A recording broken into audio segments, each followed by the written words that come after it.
Hey everyone, welcome back to the channel. Thank you for being here. My name is Andrew, coming to you from the beautiful Carolinas. Today's topic is going to be that was the beginning of the end. Think about that for a minute. Everyone, if you like the content, please like, subscribe, and share. So that was the beginning of the end. It was that period of time when you were in the relationship that you can't go back to, meaning the period when the narcissist pushed the gas pedal of abuse one too many times. And now you can't unsee what you've seen. You see, the narcissist was trying to display or show you or administer their toxicity throughout that whole relationship. It started in the love bomb / euphoric stage when they got their hooks sunken into you. Then it carried on throughout the devaluation stage. And then the ending of the relationship, that's when the narcissist won't give you closure. Then they don't want you to heal. And then at times there's a hoover. But the beginning of the end was somewhere in between when you met them and the devaluation stage. Now you could claim, or you could say, and I wouldn't disagree with you, that the beginning of the end was the minute you met the narcissist. Some have actually said that to me, and I would agree, because that's when your life changed forever.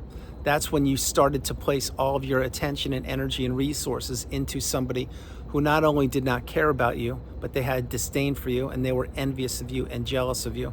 So you could say that the beginning of the end was the first time you ever encountered the narcissist. Again, that would be true.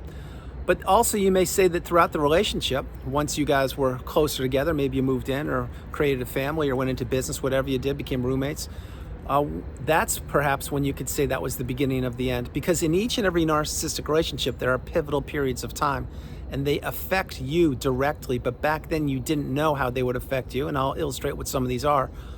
Because you weren't taught this in school. You didn't know that another person could actually speak out of both sides of their mouth and actually mean nothing. You didn't realize that a person could actually lie to you and keep a straight face. You didn't realize that when you would call somebody out who turned out to be the narcissist and you would say, hey, what's going on? You said you'd be home at 6 o'clock after work and it's now 2:30 in the morning. Where have you been? And they could look right at you and give you a little wink or a little smirk. And they could say, oh, I didn't see the message. I totally forgot. Or, oh, my fault. I'll change. I'll try to do better tomorrow or something. They would say, probably not the last part, but they would say whatever they could to keep you off the scent of knowing that they're the narcissist. You didn't realize that people out there actually could manipulate other people and do it day in and day out, week after week, for their entire life. Well, that's what the narcissist does. That's how they live their life. That's why there's no stability in these narcissistic relationships. Anything of abundance, growth, goodness, fulfillment, commitment, and direction and purpose was on your behalf. The narcissist was simply trying to steer you in the direction they wanted that ship to go in so they could take whatever they wanted from you. But the beginning of the end, let's say it was once the devaluation stage began. Let's say hypothetically it was when you moved in with the narcissist. Okay, well maybe you knew them for a couple of years, you were dating or whatever, and you moved in. Or maybe they were your friend and you finally moved in, whatever. When you did that, well maybe that's when it was, because that's when things shifted. That's when they knew that they had you because a lease was signed, as an example, or you were going to be paying half of the rent, which of course you paid way more than half in multiple areas, which would include internet, smartphone service, the rent, HOA fees, all that. But that's for a whole different conversation. Point being is once they knew they had you, then they didn't have to maintain the mask nearly as long as they had maintained it before you moved in with them. And you could say that that was the beginning of the end. Because remember, as I mentioned earlier in the video, there are pivotal periods of time in every relationship when you're in one with the narcissist, because these pivotal periods of time are when the narcissist actually shows you who they are. But you don't know who they are because you weren't taught it in school. Example, the birth of a child. Was the narcissist around when your child was born? Probably not. What about when you graduated university? Was the narcissist there to help you celebrate? Possibly, but probably not. Were they there to celebrate with you when you got a promotion or a pay raise? Maybe, because maybe they said, oh, you know what? This is going to benefit me. I'm going to get more money from them down the road, so I'll put on a fake happy face and act like they're doing the greatest thing ever, and I'll just ask them for more money beginning tomorrow or when that raise kicks in. You see, the beginning of the end, that's up for you to figure out what part of that relationship it started. But there are many people who do believe it was the minute you met the narcissist. It's up for you to figure it out, but there was a beginning of the end. And that end is what the narcissist knew would take place eventually. The narcissist knows that each and every relationship they become a part of, that not only do they have expiration dates, but they also know that once somebody's resources becomes depleted or diminished, that's when they're usually going to move on and go elsewhere and get a fresh, clean slate, or a person that has more money, or is younger, or has a better beach home, or better skiing access, or better network of friends, etc., or better clout. This is what the narcissist does. They always want to elevate themselves. They want to go from one person and take whatever they can with that person, and then they want to go to another person who they believe can improve their lifestyle. Now, not every narcissist does that, but there are many of them that do that, and they do that over and over and over again, because the narcissist is always looking for the next new shiny object. They're always looking for the next relationship to become a part of. They're always looking for hearts to be broken. They're looking for vulnerable people. They're looking for empaths. They're looking for people who do not know that narcissism exists. And when the narcissist finds a clean slate, meaning they find somebody who does not know what they're doing, who they are, and that will believe in the mask, believe in what the person is telling, believe what the narcissist is telling the person, that is a very big day for the narcissist, because now they have their target. Now they know what they can do. Now they know what they want to do. And now they know that they can absolutely keep that person trapped in the fog longer and longer and longer. And that's why when you meet these people, usually the relationships start off at light speed. Not always, but usually, say it's a coworker. Well, maybe they buddied up to you a little quickly and they want to grab lunch with you. Well, why were they doing that? Out of the kindness of their heart? No. They were trying to learn about you, trying to figure out, are you new in the area? Are you married? Were you married before? Do you have kids? Your background, everything. That's what they're trying to do, reconnaissance. Same thing when the romantic relationship. Well, when you meet these people and let's say that the narcissist is batting their eyelashes and showing you the rosy cheeks because they're trying to get you to fall into the web of manipulation via love bomb. Well, when that happens, all they're doing is mirroring back to you whatever they wanted you to see. They wanted to assimilate themselves with you. They wanted to act like they were like-minded. They wanted to attach themselves onto your hopes, your dreams, your aspirations, your goals. And what they really wanted to do was to place you in that fog as deep as they possibly could, hoping you would never get out, hoping you would never be able to swim back to the shore from the cesspool of manipulation that you were drowning in or swimming in. Not trying to trigger you or upset you. I'm letting you know the narcissist is everywhere. They come in all different shapes and sizes, and they speak different languages, and they're different skin colors, and they have different educational levels. But one thing at their core, and there are many things at their core, they all use the same playbook. They all use the same tactics to manipulate people. They all play the victim. They all play the hero. They all play the villain. They will all throw everybody under the bus. The narcissist paints people either black or white. There's no such thing as a gray area. There's nothing in the middle. Either they are on your side or they are against you. Now, even when they're on your side, or you think that they are, they're not. They're still against you, but they make it appear like you're the flavor of the month, or you are the new shiny object, or the white knight, whatever you want to call it. But that's not the truth. The truth is, everyone's luster wears off in the narcissistic relationship, because the narcissist, they're always looking for flaws in people. They're always comparing themselves with other people.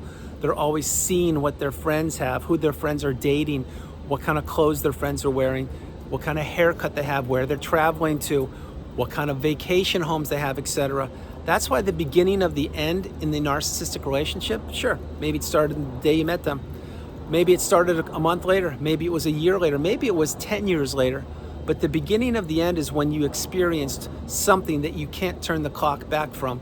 And you need to heal, and you need to learn from it. And you need to understand that the relationship was not your fault. You were taken advantage of. You were manipulated. You were being played as a pawn and a puppet. The narcissist was playing a game of chess, if you will. And when you first met them, they were 3 steps in front of you. They got to move 3 pieces. 1, 2, 3. Maybe it's the pawn once and then the king and the queen, but they moved the chess pieces. Advantage narcissist, and it always will be advantage narcissist in the beginning of these relationships. Until when? That's right, until it's not. That's when you call checkmate on these people. That's when you realize that there was a beginning of the end, and that's when you realize that going no contact and blocking them is the path, and not giving them new opportunities, not giving them chances, not believing in their words, not believing that they can change, because they can't. The narcissist will say whatever they can to get them into a relationship, and they will say whatever they want to when they're looking to get out of a relationship. That's what the love bomb is, and that's what the smear campaign is. Everything's right in front of you. All the tools are provided for you. All the wisdom is being shared with you. It is up to you to understand that this is your life. And yes, there was a beginning of the end in that narcissistic relationship. Maybe it was the very minute you laid eyes on the narcissist or they saw you. Maybe it was when you got that job. Maybe it was when you relocated. Maybe it's when you went into business with them or had a child or married them or put a roof over their head. Who knows what it was, but something happened. And that's when the narcissist looked at you and they said, wow, this person's actually really kind. They have a high level of empathy. They're probably giving to a fault, maybe too much. What will I do here? Oh, I remember. I'll go to page 52. I know what to do. This is when I begin to act like, no, I don't need all that help. Everything's okay. Just, maybe give me a ride here or there. Maybe loan me money. Everything's good. And see, they downplay it. And that gets you to put your guard down. Next thing you know, they do need a ride. Next thing you know, they do need a car. Next thing you know, they do need you to give them money or pay their way, because now it's too late. You see, the narcissist has now slithered their way into your life insidiously under the radar like a wolf in sheep's clothing. And now they know all about you. They know about your past, your present, and they know about your future. You may say, how do they know about your future, Andrew? Well, I'll tell you right now. The narcissist knew when they were going to discard you. They knew when that relationship would break. They knew because they had lined up the new supply behind your back, or maybe even in front of you. And all they did was say, new supply, are you ready? Because if you're ready, it's going to be lights, camera, action. Just give me that heads up. And the new supply, who is oblivious, most likely like you were, no disrespect, but you weren't taught this in school, so you didn't know people could actually think this way.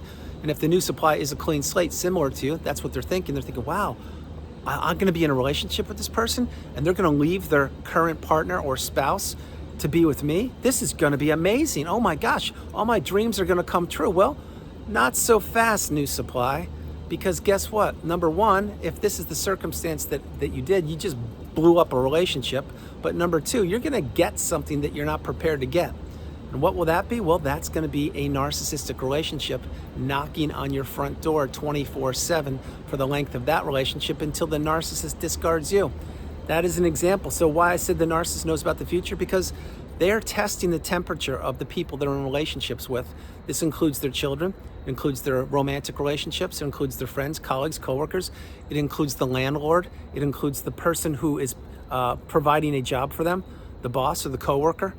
It includes people that they're in hobby groups and communities of, religious organizations, and everything in between. Because the narcissist is always looking over their shoulder, because they're always afraid of a few things. One thing they're afraid of is being exposed. Another thing they're afraid of is being called out. Another thing they're afraid of is having people actually wise up and see behind the mask. Another thing they're afraid of is people actually communicating with each other and sharing stories and information about the narcissist, so that these people can actually put two and two together and say, wait a minute, my experience was this with that person. What was yours? And they're like, mine was this, but this, and this also. And if you two would compare stories, let's say it's a workplace bully / narcissist, well, then you could compare and you're like, I had that same thing happen to me. Now, it's not where there's smoke, there's fire. Now there's two people who have been in a toxic relationship with the narcissist. And now two people is twice as many as one. And where there's two, there are many more. That's why the narcissist wants to isolate people. That's why they want to keep people apart from each other, because they don't ever want people to share information or stories or compare their experiences with these toxic people. That is why once the narcissist gets uncovered or revealed, they usually disappear like a cockroach in the kitchen at midnight when you turn the light switch on, because they have the new supply lined up many times, not always, but also they know that if they disappear, they can just rewrite the past and they can start fresh in a new city, town, state, country, or continent. And this is what they do. That's why the narcissist can't sit still. That's why they're always blowing up relationships. That's why they're always taking whatever they can from people. And that's why they can't improve and can't change. And that's why the narcissist can't introspect or be accountable. And that, again, is why the narcissist will not give anybody closure. When I say closure, I mean sit down, grab a cup of coffee, and say, listen, this is who I am. I manipulated you. I lied, I cheated, I stole, I did everything I could. I drove wedges between you and your own kids, you and your coworkers, the neighbors, the people in the HOA group, all of the business associates, because I used the smear campaign. And guess what? Yeah, I did it. They're never going to say that. That's why they want to always act one way in general public, and behind closed doors, there's somebody completely different, which is Dr. Jekyll, Mr. Hyde. But when was the beginning of the end? That was the beginning of the end. The period of time when you've identified that behavior that they showed you was not only unacceptable, like so many other behaviors they had displayed, but that this was too much. And even you couldn't take it. That's why so frequently, probably what happened when your relationship ended is you probably put up a boundary or began to. And that's when the narcissist would sense with their sixth sense, they would say, wait a minute, boundary? What's going on here? This person I've been with for X number of years, they have no boundaries. I don't even know what a boundary is, but now they're telling me something. They're catching on to me. Oh my gosh, what do I need to do? Okay, go to page 64 in the playbook. Okay, this is when I give them a fake love bomb or a mini euphoric stage. I just act like everything's good. What are you worried about? Everything's fine. Let's go grab dinner. I'm paying. Well, I'll use your credit card and you're gonna have to pay for that, but I'll pay. You see, they'll do things like that to get you off the scent, but then behind the scenes, while you're grabbing dinner with them, while they're triangulating you, and they're complaining about 2 ice cubes being in their drink when there should be 3, and you're paying for the dinner, even though they are using your credit card, and you're gonna have to pay for that bill, just like you had to pay for everything else. When that happens, they're in their mind, they're looking at you, perhaps if they're not on the smartphone looking for your replacement, they're looking at you saying, yeah, I'll nod my head, yeah, I'll bat my eyelashes, yeah, I'll make it seem like I'm really interested in what they're saying and everything, but really, what am I doing? I can't wait to get home, because this linguine and clam sauce is actually not that good, not as good as I remember. And on top of that, I need to go home because I need to really figure out how I'm going to discard this person and which of my supply sources I'm going to have step up and be the replacement for the person who just took me out to dinner, even though I acted like I took them out to dinner, but I'm using their credit card. Yeah, I said that 3 times. Understand what I'm sharing with you. These people don't change. They're the same person in a different human body, in a different human vehicle, call it a body. And that's why the beginning of the end, you know when it was. Maybe it was at a graduation. Maybe it was at a milestone birthday that you had that you didn't even have celebrated. Maybe it was when you graduated school and they were nowhere to be found. Maybe it was when you had a serious health concern and they claimed that they couldn't be there because they had a hangnail and they had to get that taken care of first, or they were watching paint dry, not trying to trigger you or upset you. I'm letting you know how little they care about anybody. They don't care about one person on the planet other than themselves. And in times of crisis, when people's character is challenged and people need to rise up and really, really understand that humanity is what matters, that's when the narcissist is nowhere to be found, which is why they are cowards. They're bullies. They're shallow. They're hollow. There's nothing to these people. They just stay stuck in that loop of manipulation. They stay stuck in that loop of misery, and they can't give what they don't have. You need to remember that. So if you're continuing to give the narcissist chances more and more, or thinking they're going to change, or thinking that this time will be different, none of those things are true. What's true is the narcissist will continue to try and string you along and sell you whatever you will be willing to buy so they have access to you. That is why, again, I'll share it one more time during this video. That's why I suggest so frequently to go no contact and block these people. If not now, when? You get the message, you know what to do. What you need to do is wrap your head around the fact that these people don't change, but you're changing. And the sooner you change, the stronger you will get. The stronger you get, the weaker they get. The weaker they get, the less they matter to you. The less they matter to you, the more clear your mind gets. And that's when you can look back and say, yeah, that was the beginning of the end. You see, each and every one of us has a beginning of the end in the narcissistic relationship. It's up to you to identify when that took place. Maybe it even hasn't taken place yet. Maybe it will take place tomorrow. Maybe it'll take place in a couple weeks. Maybe you're entering a relationship right now and you're not even sure if that is a narcissistic relationship. Well, you need to trust your instincts and your intuition. You need to pay attention to red flags. And if your spider senses are tingling, that means something is off. And if something is off, you need to now trust yourself and realize that there are 8 billion people on the planet. You don't need to be tethered to anybody. You need to be open to everything and attached to nothing. And that's exactly what the narcissist didn't want you to do. They did not want you to be open to anything other than them, and they wanted you attached to them. And that's exactly what they did. They accomplished that for a period of time, which was the length of the relationship. But now you're out, at least that's my hope. So understand something. When was the beginning of the end? Or that was the beginning of the end? Only you'll know that. Many of us think it was the minute you met them. I'll give you my answer right now. Yeah, that's my take. It was the beginning of the end when you met the narcissist, because that's when your life took a turn, and it took a nasty roller coaster of emotions turn. Super high, super low, pushed away, pulled back in, sucked here, there, everywhere, taken advantage of, manipulated. Your energy was zapped, your attention was taken over, everything was gone. It was like a big vacuum cleaner just sucking all the life out of you. And that included everything.